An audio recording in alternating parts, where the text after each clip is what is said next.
Hello friends, welcome to my to study with Diksha Singh. उम्मीद करती हूँ आप सभी स्वस्थ होंगे और अच्छे होंगे। तो बिहार शिक्षक भर्ती की इस क्लास में मैं आज आपके सामने क्वालिफाइंग पेपर मतलब आपका जो लैंग्वेज है हिंदी और इंग्लिश जो 30 नंबर का पेपर होने वाला है उसके बारे में आपको यहाँ पे बताने जा रही हूँ।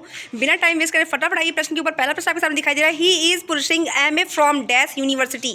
तो आपको यूनिवर्सिटी के पहले एक सुटेबल आर्टिकल बताना है। वो आर्टिकल कौन सा होगा? A and the, more than one of the above या नन ऑफ द ओबे। तो आपका ऑप्शन यहाँ पे जो सही होता है वह है आपका ऑप्शन सी, द।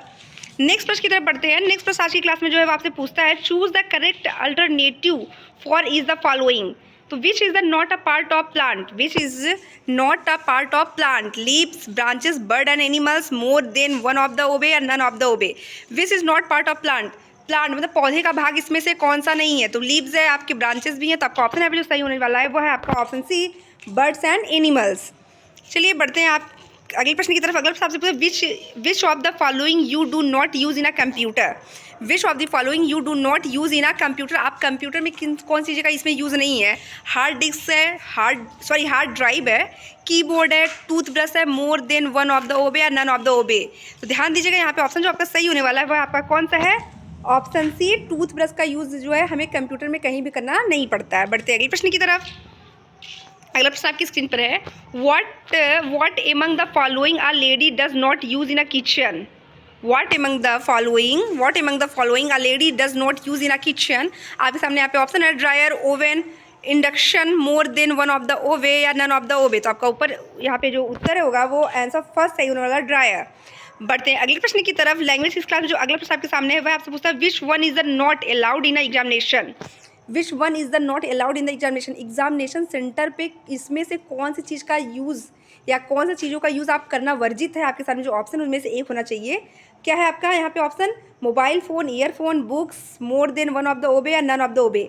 तो more than one of the above मतलब इन सभी में से आप एग्जामिनेशन सेंटर पे मोबाइल फ़ोन, ईयरफोन और बुक इन तीनों का यूज़ नहीं कर सकते। चलिए चलते हैं अगले प्रश्न की तरफ। अगला क्वेश्चन जो आपके सामने वो आपसे पूछता है, विच of the following is not a found in a hospital.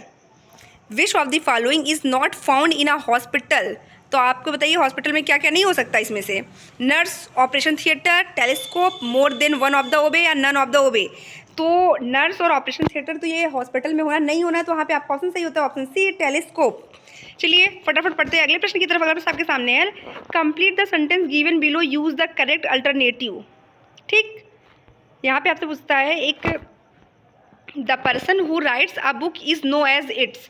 आपको बताना है कि यहाँ पे जैसे आपने हिंदी में पढ़ा होगा शब्दांश के लिए एक शब्द, तो वहाँ पे यहाँ पे आपसे तात्पर्य यही है, a person who writes a book is no as its. एक पर्सन जो बुक को लिखता है उसको क्या कहते हैं? Reader, author, publisher, more than one of the above, none of the above. तो आपका ऑप्शन है भी सही होता है ऑप्शन बी, ऑथर। चलिए अगले प्रश्न की तरफ चलते हैं। उसके पहले मैं आपसे रिक्वेस्ट करना चाहती हूँ, फ्रेंड्स अगर आप मेरे चैनल पर नए हैं तो प्लीज़ मेरी वीडियो को लाइक और मेरे चैनल को सब्सक्राइब करना कतई भी ना भूलें। और ये आज का जो सेशन है ये आपके क्वालिफाइंग पेपर जो होते हैं लैंग्वेज के, वो उसका सेशन चल रहा है, इसलिए वीडियो को पूरा देखिएगा बिना स्किप किए, क्योंकि कोई भी प्रश्न आपके लिए बहुत इंपॉर्टेंट हो सकता है एग्जाम के लिए। If today is Wednesday, if today is Wednesday, day after tomorrow will be. अगर आज, यदि आज क्या है? वेडनेसडे है। वेडनेसडे मतलब क्या होता है? वेडनेसडे मतलब आपका यहाँ पे होता है बुधवार। डे आफ्टर टुमारो मतलब एक दिन छोड़ के, कल के बाद का जो एक दिन छोड़ के कौन सा दिन होगा? तो day after tomorrow, Tuesday, Thursday, Monday, more than one of the above, none of the above. आपका आंसर यहाँ से होता है नन ऑफ द ओबे, क्योंकि आज वेडनेसडे है, कल को छोड़ के तो कल क्या हो जाएगा? थर्सडे, परसों क्या होगा? फ्राइडे। तो यहाँ पे फ्राइडे ऑप्शन में कहीं है? नहीं है। चलिए बढ़ते हैं अगले प्रश्न की तरफ।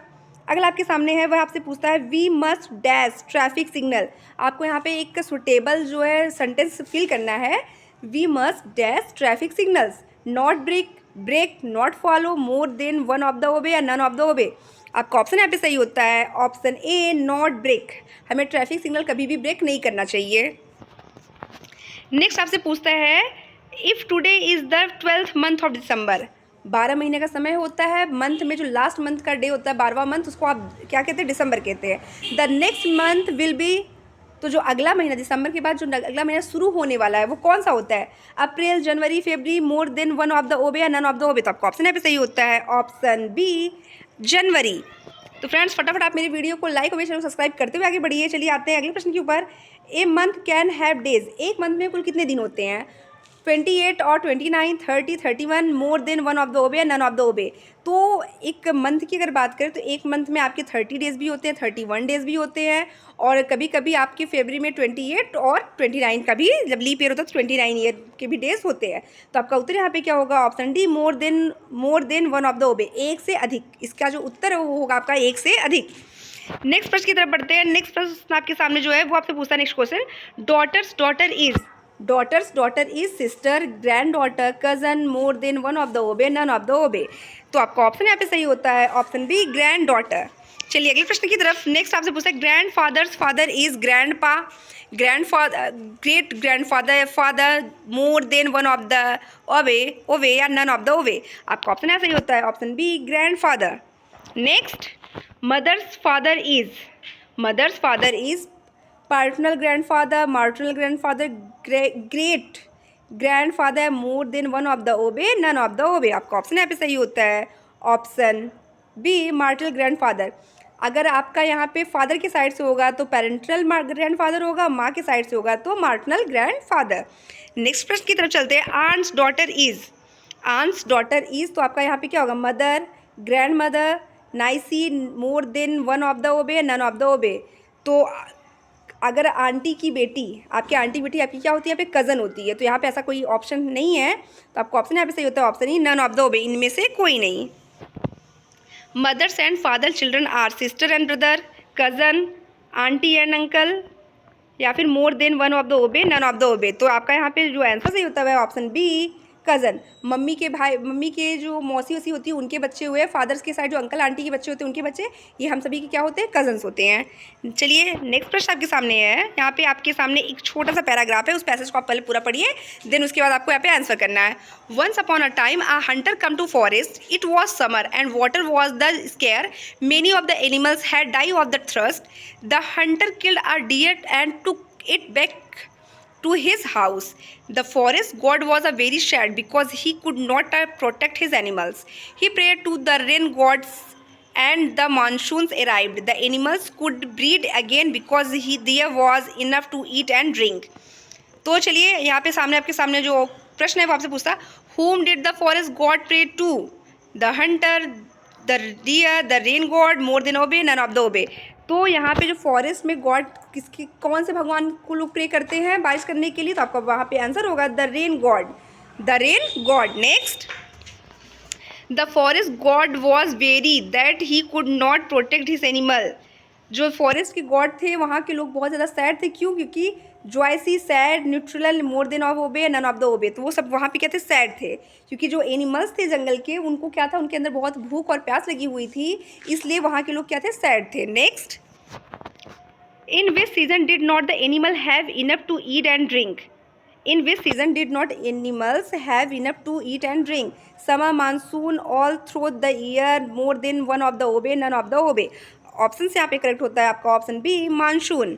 Next, when the hunter come to the forest, it was winter, monsoon, summer, none of the these, या फिर आपका ना more than one। तो आपका ऑप्शन यहाँ पे सही होता है option C, summer. Next, who killed the deer?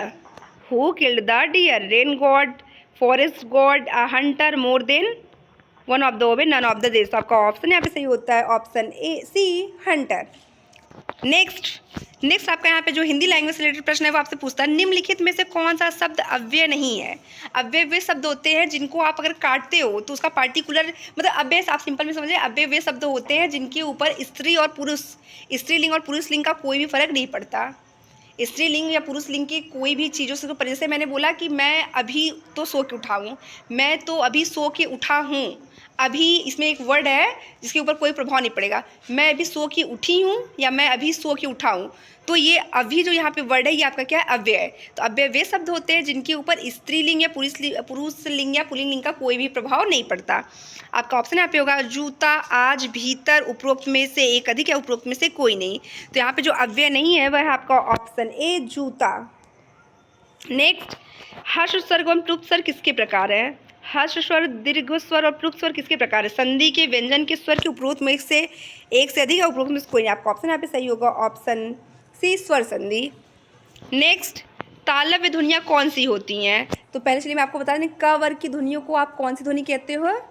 अकुह विसर्जन नाम कंठ, अकुह विसर्जन नाम कंठ। क वर्ग जो होता है वो आपके कंठ से।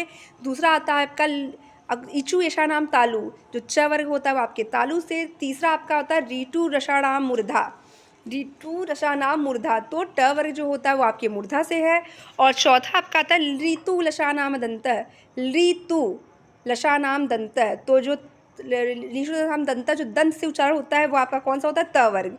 तो तालव्य ध्वनि की बात की गई है, अकु विसर्जन कंठ, ईचु यशानाम तालु, ईचु यशानाम तालु। तो च और छ, ज और झ या उपरोक्त में से एक से अधिक, तो आपका ऑप्शन यहाँ पे होता है अकु विसर्जन ईचु यशानाम तालु, ईचु यशानाम, ये आपका यहाँ पे सूत्र है। तो यहाँ पे ई वर्ड च वर्ग के अंदर समय य और श, ये आपके किस में आएंगे? तालव्य में। तो आपका यहाँ पे ये भी है, ये भी है, इसलिए आप यहाँ पे उपरोक्त में से एक अधिक वाला ऑप्शन सेलेक्ट करेंगे। नेक्स्ट, निम्नलिखित में कौन सा उत्तम पुरुषवाची शब्द नहीं है? उत्तम में होता है हम, मैं, मुझको, और तुम जो होता है यह मध्यम पुरुष होता है। तो आपका ऑप्शन यहाँ पे जो सही होगा वह है आपका ऑप्शन ए तुम, क्योंकि ये मध्यम पुरुष का उदाहरण है। नेक्स्ट आपसे पूछता है मरुभूमि में कहीं धान उगता है, वाक्य में कौन सा विशेषण है? मरुभूमि में कहीं धान उगता है, वाक्य में कौन सा विशेषण? उसके पहले मैं आपसे फिर से रिक्वेस्ट करना चाहती हूँ, प्लीज़ अगर आप मेरे चैनल पर नए हैं तो प्लीज़ मेरी वीडियो को लाइक, मेरे चैनल को सब्सक्राइब करा कतई भी ना भूलें। और फटाफट जितने भी यहाँ पे करंट अफेयर के साथ साथ जितने भी प्रैक्टिस सेट पड़ी हो सभी के सभी आप देख लीजिए, क्योंकि एग्जाम में कहीं से भी कोई भी प्रश्न चूकने ना पाए। तो मरुभूमि में कहीं धान उगता है, वाक्य में कौन सा विशेषण है? समयवाचक, रीतिवाचक, स्थानवाचक, उपरोक्त में से एक से अधिक, उपरोक्त में से कोई नहीं।